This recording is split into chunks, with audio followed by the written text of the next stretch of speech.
Você já tentou falar sobre o Evangelho com alguém e simplesmente não recebeu nenhuma resposta? É frustrante, não é? Talvez você tenha perguntado sobre o que a pessoa acha que acontece depois da morte.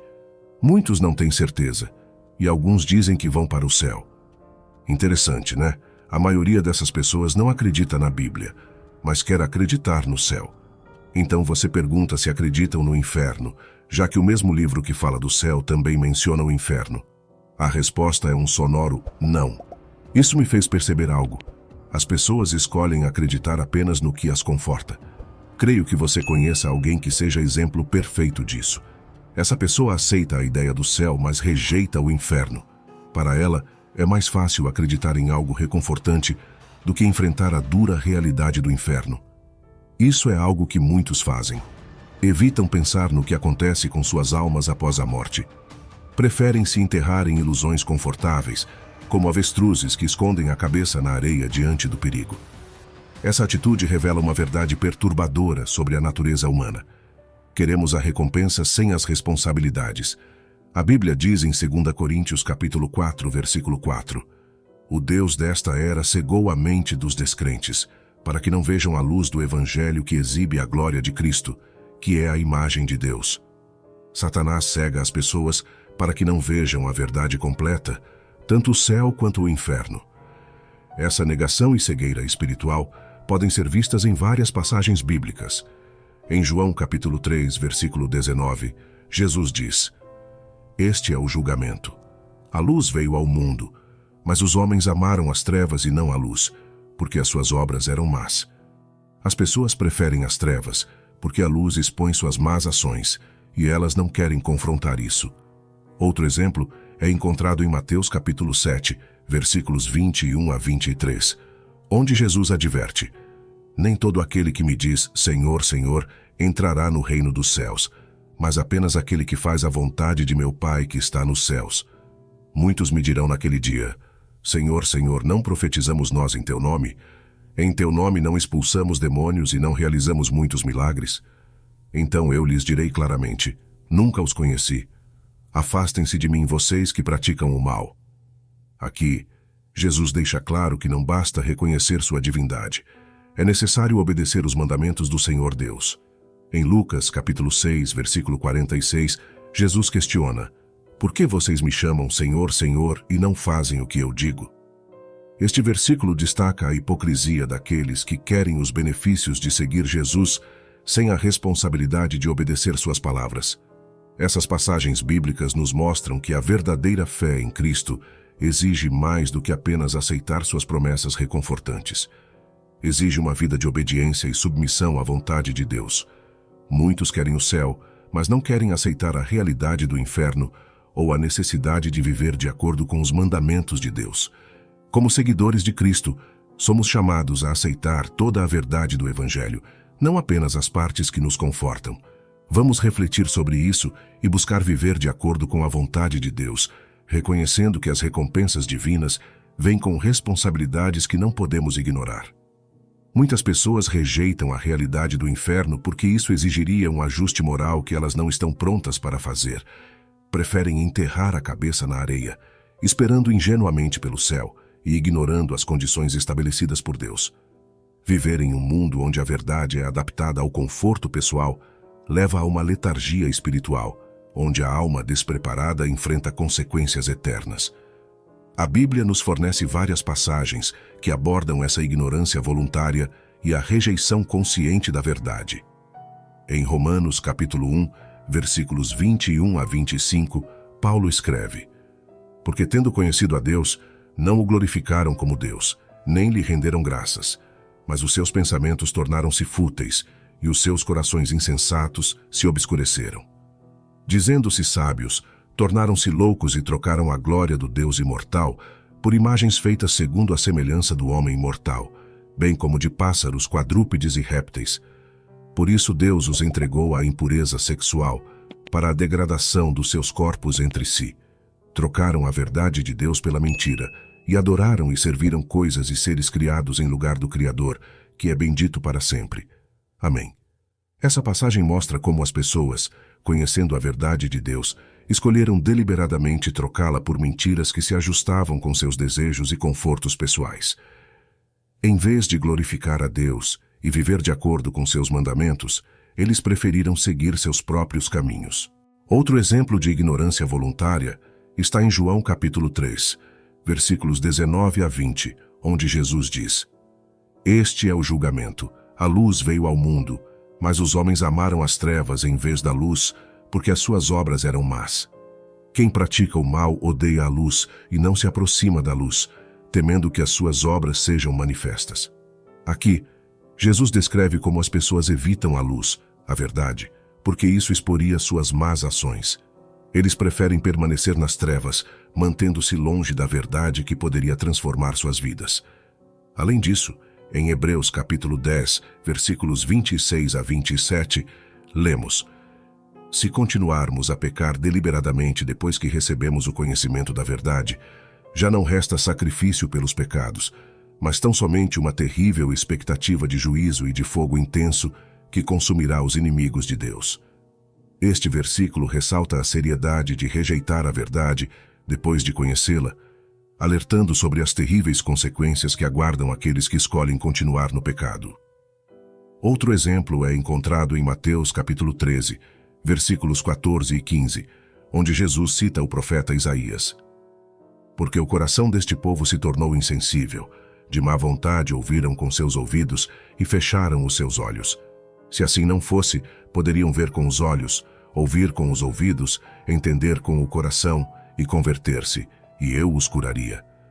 Essa passagem destaca a recusa deliberada das pessoas em ver, ouvir e entender a verdade, mesmo quando ela está claramente diante delas. Esses exemplos bíblicos nos mostram que a ignorância voluntária não é uma simples falta de conhecimento, mas uma escolha consciente de rejeitar a verdade em favor de mentiras confortáveis. Tal atitude resulta em um afastamento de Deus e em uma vida espiritualmente letárgica, com consequências eternas. Em um mundo que promove a inclusividade e abraça a ideia de múltiplos caminhos para o céu, precisamos nos ancorar firmemente nos ensinamentos de Jesus Cristo. Ele disse em João capítulo 14, versículo 6, Eu sou o caminho, a verdade e a vida. Ninguém vem ao Pai a não ser por mim. Jesus não se apresentou como uma opção entre muitas. Ele afirmou sua exclusividade como o único meio de salvação. Para muitos, a ideia de que há apenas um caminho para o céu parece estreita e exclusivista. No entanto, é importante entender que essa exclusividade é uma expressão do amor e da misericórdia de Deus. Deus não deixou a humanidade em confusão, oferecendo vários caminhos, mas providenciou um caminho claro e seguro através de Jesus Cristo. A exclusividade de Jesus como o único caminho para o céu é reiterada em várias passagens bíblicas. Em Atos, capítulo 4, versículo 12, Pedro declara: Não há salvação em nenhum outro, pois, debaixo do céu, não há nenhum outro nome dado aos homens pelo qual devamos ser salvos.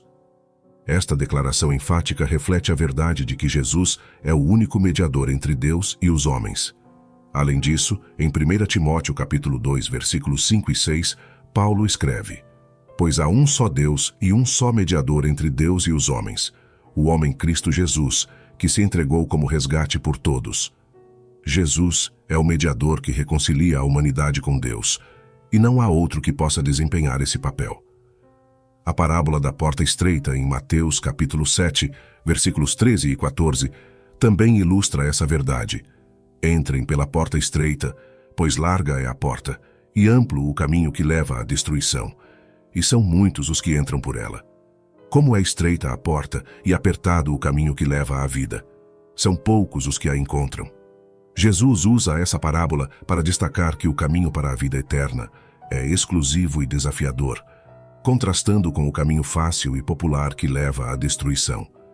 Essa mensagem de exclusividade é central ao Evangelho, e rejeitá-la é rejeitar o próprio fundamento da fé cristã. Muitas vezes, a aceitação seletiva da fé leva as pessoas a adotarem partes convenientes do cristianismo enquanto ignoram ou rejeitam aspectos mais desafiadores. Isso é semelhante ao que Paulo adverte em 2 Timóteo capítulo 4, versículos 3 e 4. Pois virá o tempo em que não suportarão a sã doutrina, Ao contrário, sentindo coceira nos ouvidos, juntarão mestres para si mesmos, segundo os seus próprios desejos. Eles se recusarão a dar ouvidos à verdade, voltando-se para os mitos. A aceitação seletiva da fé é um sinal de uma sociedade que prefere a conveniência à verdade. No entanto, o chamado de Jesus é claro e intransigente. Ele não oferece múltiplos caminhos, mas um único caminho para a salvação. Essa verdade, embora possa parecer dura, é na verdade uma expressão da clareza e da certeza do amor de Deus. Ele não nos deixa perdidos em um mar de opções, mas nos oferece uma rota segura e garantida através de seu Filho. Em João capítulo 10, versículo 9, Jesus diz: Eu sou a porta. Quem entra por mim será salvo. Entrará e sairá e encontrará pastagem. Jesus se apresenta como a porta pela qual devemos entrar para encontrar a salvação e a segurança. Além disso, em João capítulo 11, versículos 25 e 26, Jesus afirma: Eu sou a ressurreição e a vida. Aquele que crê em mim, ainda que morra, viverá. E quem vive e crê em mim, não morrerá eternamente. Você crê nisso? Aqui, Jesus reforça que a fé nele é essencial para a vida eterna. Como seguidores de Cristo, devemos proclamar esta verdade com amor e convicção. Precisamos ajudar os outros a entender que a exclusividade de Jesus não é uma barreira, mas um convite aberto a todos que desejam encontrar a vida verdadeira e eterna. Não se trata de uma limitação, mas de um caminho claro que Deus providenciou em sua infinita sabedoria e graça.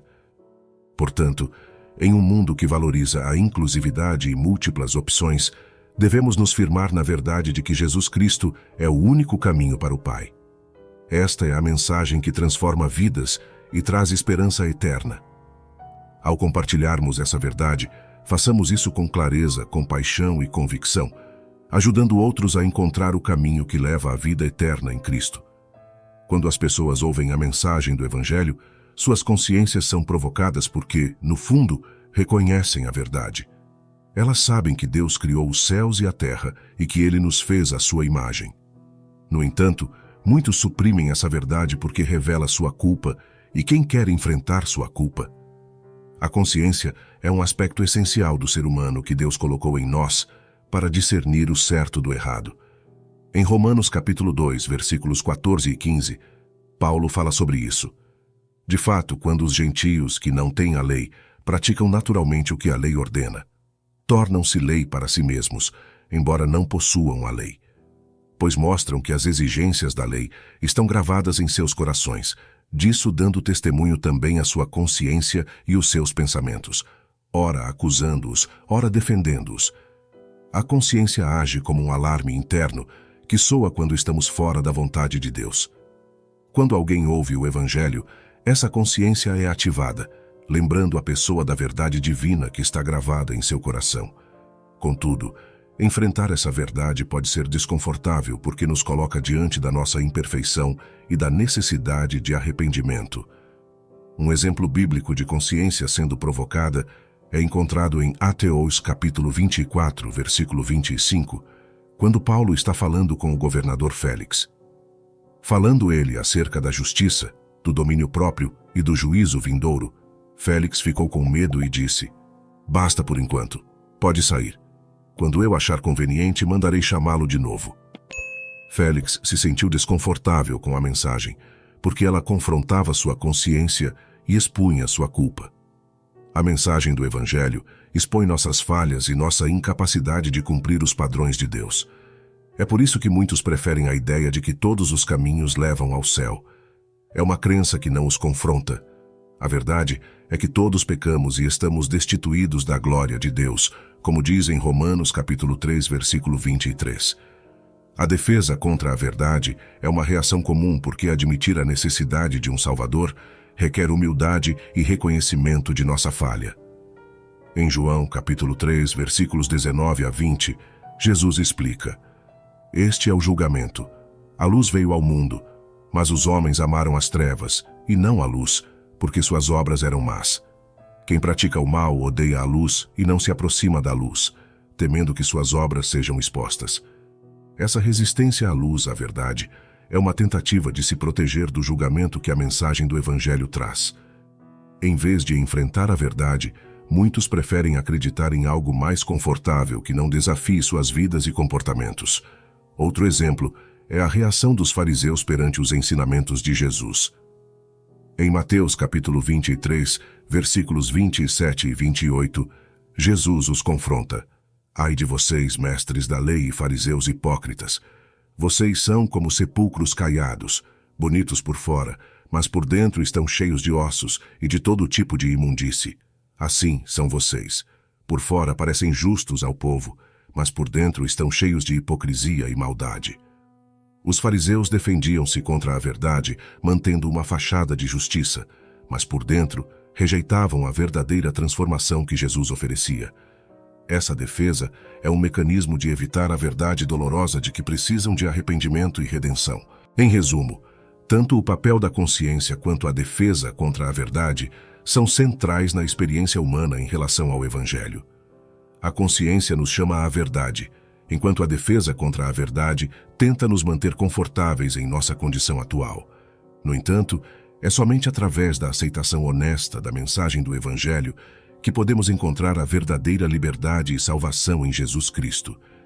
Enfrentar a verdade de nossa culpa é difícil, mas é necessário para apreciar a graça e a salvação oferecidas por Deus através de Jesus Cristo.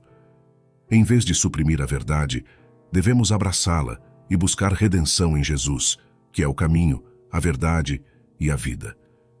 A Bíblia é clara em nos mostrar que todos pecaram e carecem da glória de Deus. Em Romanos capítulo 3, versículo 23, Paulo escreve: pois todos pecaram e estão destituídos da glória de Deus. Este versículo nos coloca todos no mesmo nível, mostrando que não há um só justo, nenhum sequer. Reconhecer nossa condição pecaminosa é o primeiro passo para entender nossa necessidade de redenção. Deus, em sua infinita misericórdia, enviou Jesus Cristo para ser o sacrifício perfeito por nossos pecados. João capítulo 3, versículo 16, é talvez o versículo mais conhecido da Bíblia e encapsula essa verdade. Porque Deus tanto amou o mundo que deu o seu Filho unigênito, para que todo o que nele crer não pereça, mas tenha a vida eterna. Este ato de amor é a base para a nossa redenção. Deus nos oferece um caminho para sermos reconciliados com Ele através de Jesus Cristo. Jesus mesmo afirmou em João capítulo 14, versículo 6, eu sou o caminho, a verdade e a vida. Ninguém vem ao Pai a não ser por mim. Esta declaração enfatiza que não há outro caminho para a salvação senão por meio de Jesus. Ele é a ponte que nos reconcilia com Deus, e é somente através dele que podemos ter acesso ao Pai. Além disso, em Atos capítulo 4, versículo 12, Pedro declara: não há salvação em nenhum outro, pois debaixo do céu não há nenhum outro nome dado aos homens pelo qual devamos ser salvos. Este versículo reforça a exclusividade de Jesus Cristo como o único mediador entre Deus e os homens. Ignorar essa verdade é rejeitar a única esperança de salvação que temos. A necessidade de reconhecer nossa culpa e buscar redenção não é apenas uma questão de crença, mas uma questão de vida eterna. Em Efésios capítulo 2, versículos 8 e 9, Paulo explica: pois vocês são salvos pela graça por meio da fé, e isto não vem de vocês, é dom de Deus, não por obras para que ninguém se glorie. Nossa salvação é um presente gratuito de Deus, algo que não podemos ganhar por nossos próprios méritos, mas que devemos aceitar com fé em Jesus Cristo. Deus está continuamente alertando a todos nós para que sigamos a verdade genuína do Evangelho de Cristo. Em Hebreus capítulo 3, versículos 15 a 16, somos advertidos: hoje, se ouvirem a sua voz, não endureçam o coração, como na rebelião. Esta passagem nos chama a atenção para a necessidade urgente de responder ao chamado de Deus enquanto ainda há tempo. Ignorar esses alertas é se colocar em perigo espiritual. Enfrentar a verdade de nossa condição pecaminosa e reconhecer nossa necessidade de redenção pode ser desconfortável, mas é o único caminho para a verdadeira liberdade e vida eterna. Deus nos chama a abandonar nossas próprias tentativas de justificação e confiar completamente em Jesus Cristo. Somente através dele podemos experimentar a verdadeira paz e a promessa do céu. Portanto, ao invés de suprimir a verdade ou buscar consolo em falsas seguranças, Abracemos a mensagem do Evangelho e nos rendamos à graça transformadora de Deus. Reconheçamos nossa culpa, aceitemos a redenção oferecida por Jesus e vivamos em obediência à sua palavra. Este é o chamado de Deus para cada um de nós, e a resposta a este chamado determina nosso destino eterno. Se você ainda não aceitou Jesus Cristo como seu Salvador, hoje é o dia da salvação. Deus está chamando você para um relacionamento com Ele através de Jesus. Não há outro caminho para o céu. Não há outra verdade que possa lhe dar vida eterna. Jesus disse: Eu sou o caminho, a verdade e a vida. Ninguém vem ao Pai, a não ser por mim. Se você sente em seu coração que precisa de Jesus, não endureça seu coração. Reconheça que você é um pecador. Peça perdão a Deus e confie em Jesus Cristo para a sua salvação. A Bíblia diz em Romanos capítulo 10, versículo 9, Se você confessar com a sua boca que Jesus é Senhor e crer em seu coração que Deus o ressuscitou dos mortos, será salvo. Faça esta oração agora mesmo. Senhor Jesus, eu reconheço que sou um pecador e que preciso de Ti. Eu creio que Tu morreste na cruz pelos meus pecados e ressuscitaste para me dar vida eterna. Eu Te recebo como meu Senhor e Salvador. Entra na minha vida, perdoa os meus pecados e me guia pelo Teu caminho. Amém. Se você fez essa oração, bem-vindo à família de Deus. Encontre uma igreja onde a Bíblia é ensinada e compartilhe sua decisão com outros. E não se esqueça de compartilhar essa mensagem para que mais pessoas possam conhecer a verdade e a graça de Jesus Cristo.